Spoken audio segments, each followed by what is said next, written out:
Hey everyone, so today I'm going to show you how to receive money using Infinitepay.io. Whether you are collecting payments from clients or receiving funds from friends, Infinitepay.io makes it straightforward. So let's get started. First, log into your Infinitepay.io account using your username and password. Once logged in, navigate to the payments or receive money section. This is where you can manage all incoming payments. Share your payment details with the sender. This might include your email address or phone number linked to your Infinitepay.io account.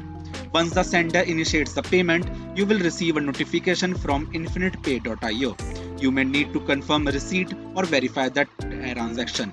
Once the payment is processed, the funds will be available in your Infinitepay.io account. You can keep them there for future use or withdraw to your linked bank account. And there you have it. You have successfully received money using Infinitepay.io.